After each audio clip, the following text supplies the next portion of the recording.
Hi guys, it's Steffi from the Novelty Corner and welcome back to my channel. Today I have a Books Beside My Bed video and this is for the reading week of the 8th to the 14th of July.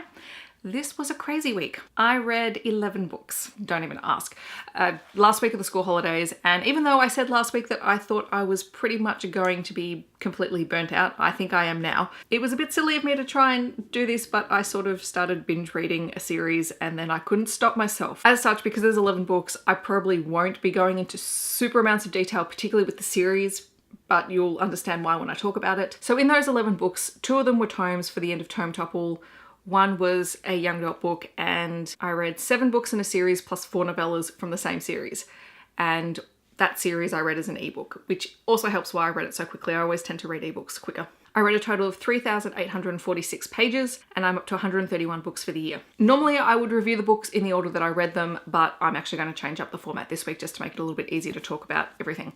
So finishing up Tome Topple. I read 2 more books this week for Tome Topple, bringing my total Tome Topple reading stack to 6 books. The first book that I read this week was 18 Below by Stefan Arnhem. This is the 3rd book in a Swedish detective crime series focusing around a character named Fabian Risk.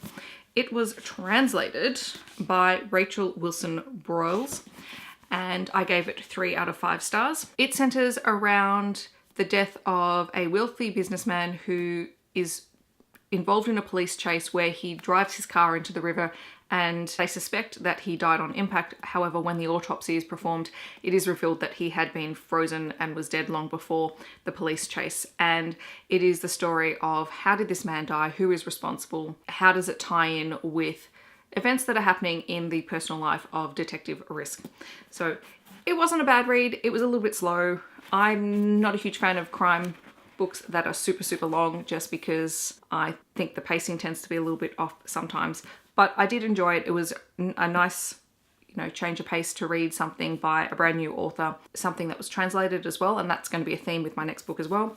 So yes, 3 out of 5 stars. The last book that I read for Tome Topple was Babylon Berlin by Volker Kutscher. This was sent to me for review by Allen and Unwin a few months ago, so thank you very much to them. This edition was released by Allen and Unwin at the start of the year to tie in with the Netflix release of the series, I believe, and I may actually check out this series and see what it's like. I gave this 3.5 out of 5 stars, again, similar to 18 Below, because it's such a thick crime novel. I struggled a little bit with the pacing of it. This is the first book in the Garion Rath mystery. It is a German series. Let's see if I can find who translated it. So Niall Seller was the translator. This is set in 1929 Berlin, and again, this book features a body being hauled out of a river. Garion Rath is involved in the case, even though he is a vice detective, but he was formerly a homicide detective. And he decides that he wants to uncover the mystery surrounding this dead body. He finds himself becoming involved in sort of the shady underside of his city, including sort of really questionable politics, gun running, prostitution, and cocaine as well. So this one, it was quite complicated to follow at times. It wasn't bad, but it was just a little bit difficult to wrap my head around at times, but it was well written and well translated as far as I could tell. I'm interested in checking out the TV series, so that's got to say something, doesn't it? The last physical book that I read this week was Mercy Point by Anna Snoekstra. Sorry, me and names, terrible. This is a 2018 Lovers YA release from Angus and Robertson, and I gave it 3.5 out of 5 stars.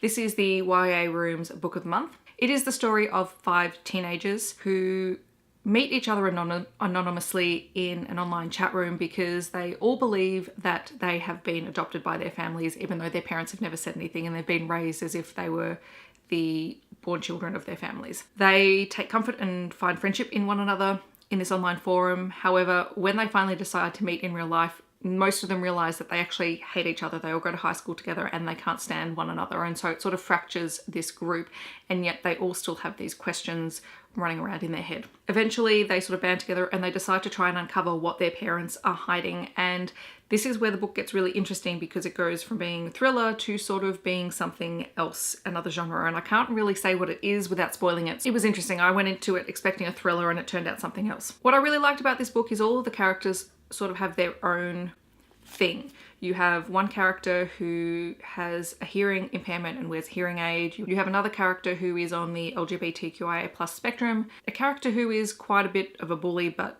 is sort of repeating what he's seen around him and what's been modeled to him in his family.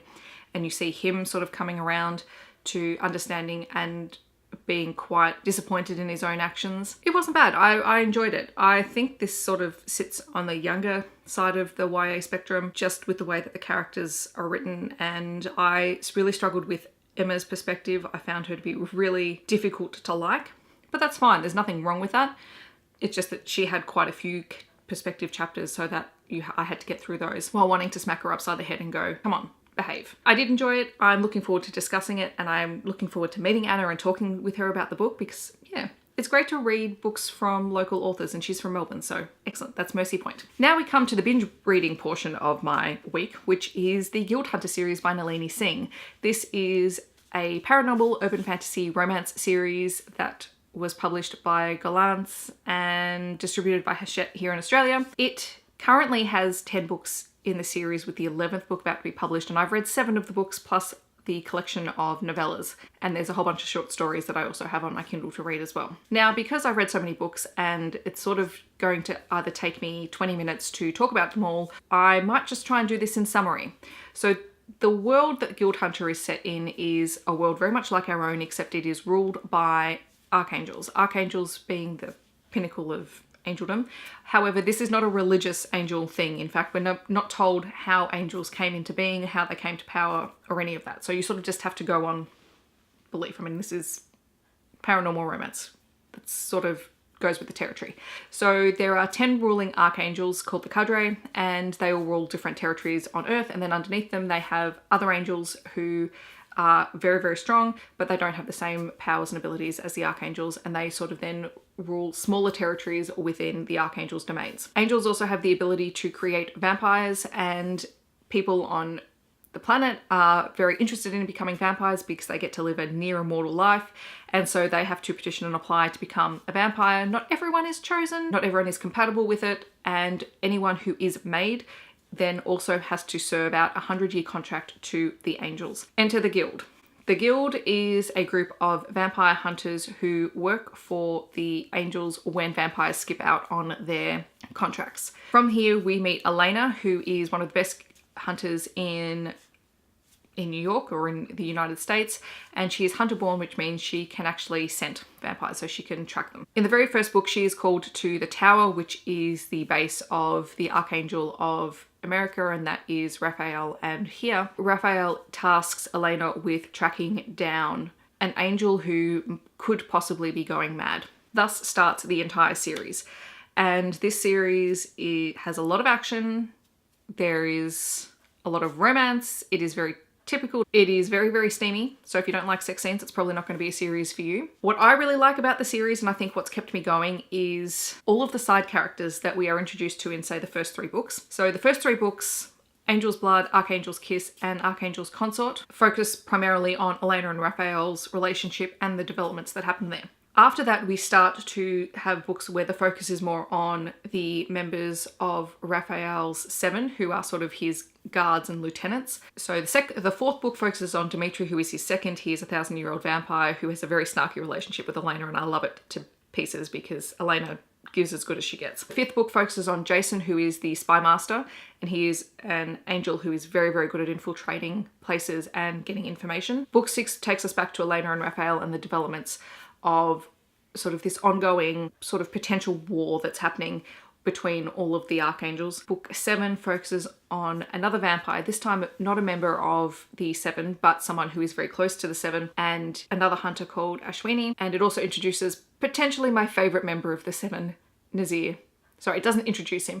It just talks about him in more detail, and he's just this feral, childlike character, and I'm so excited to read his story in the next book. Just the way that he's written is really, really intriguing. So all of the books that I've read so far are Angel's Blood, Archangel's Kiss, Archangel's Consort, Archangel's Blade, Archangel's Storm, Archangel's Legion, and Archangel's Shadows. And then I also read the 4 novellas that are set sort of before and up to the 4th book in Angel's Flight, which is their collection of novellas. And it's just been really interesting to get into the world. I do like the characters. I like that this is just mindless fun, and I like that it's not too serious, and it is exactly what it is. It's not trying to be any high work. It is seriously addictive, and I will keep reading the series, so you're going to hear about it a lot. So apologies in advance. If you would like me to talk about these books in more detail, let me know down below, and what I might do when I've finished reading what I've got in the series so far, I might do just a specific video on this book series, but if no one's interested, I won't bother with that, because